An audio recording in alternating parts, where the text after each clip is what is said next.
हाँ जी, नमस्ते जी आप सभी को। बहुत दिनों के बाद वीडियो आई है, इनफैक्ट काफ़ी लंबा समय हो गया। एक किताब की कुछ पंक्तियों से आपको समझाता हूँ मैं कहाँ था। बुक का नाम है मुसाफिर कैफ़े। ज़िंदगी असल में कुछ ना कुछ ढूंढने की ही कहानी है। कुछ ना मिले तो वो ढूंढना है जो नहीं मिलता। जब वो मिल जाए तो कुछ नया ढूंढना शुरू कर देना। जिस दिन हमें पता चल जाता है कि हम सही में क्या ढूंढने आए हैं, ठीक उसी दिन ज़िंदगी हमारी तरफ पहला कदम बढ़ाकर हमें ढूंढना शुरू कर देती। काफ़ी कॉम्प्लिकेटेड है, आप समझ जाएंगे।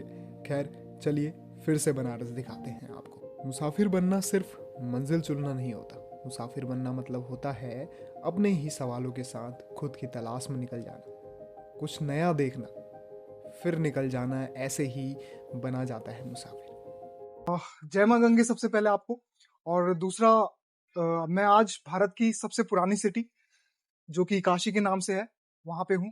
और मेरे पीछे आप देख रहे होंगे पूरा गंगा। तो काशी में अगर आप आते हैं तो सुबह यहाँ पे जो घाट है, हर घाट एक अपनी अलग कहानी बयां करता है। जैसे कि दशाश्वमेध घाट आरती के लिए फेमस है, और 80 घाट शांति के लिए फेमस है, और आपका मणिकर्णिका घाट जलती लाशों के या फिर मुर्दों के बीच फेमस है। काशी दूसरे तरीके से आप ये कह सकते हैं कि काशी गलियों के लिए भी फेमस है। अगर आप काशी की गलियों में खोए नहीं और उन गलियों का अनुभव आपके सामने आया नहीं, और खोने का अनुभव बेसिकली जो होता है, खोने का अनुभव अगर आपने वो महसूस नहीं करा तो आप काशी नहीं आ सकते। और दूसरा, काशी की गलियां और वहाँ की कचौड़ियाँ, वहाँ का जलेबी, ये सब चीज़ें भी बहुत अनुभव को महसूस करने की चीज़ है।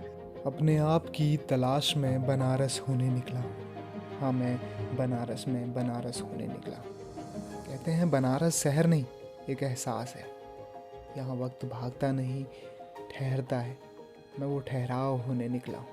इन गलियों में रास्ते कम और कहानियाँ ज़्यादा मिलती हैं। मैं वो कहानीकार होने निकला।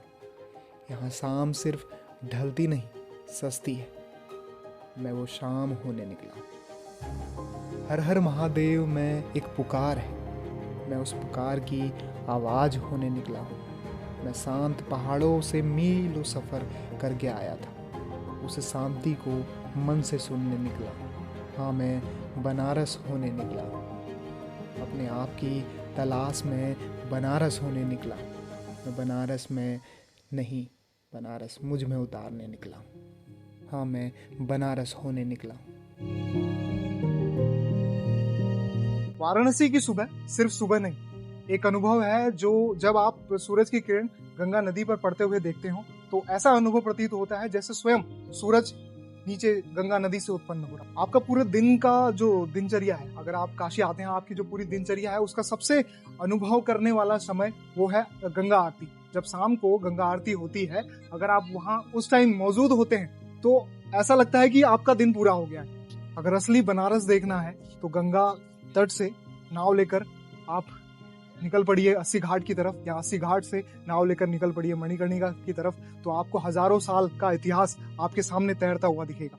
यहाँ हर मुसाफिर कुछ ना कुछ पाता है, वो चाहे शांति हो, भक्ति हो, या कोई कहानी हो, या चाहे वो खुद को पाए।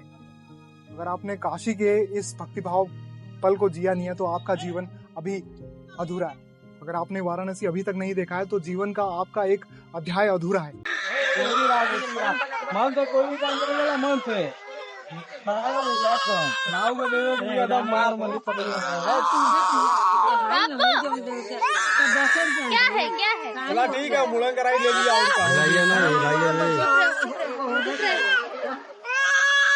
क्या हुआ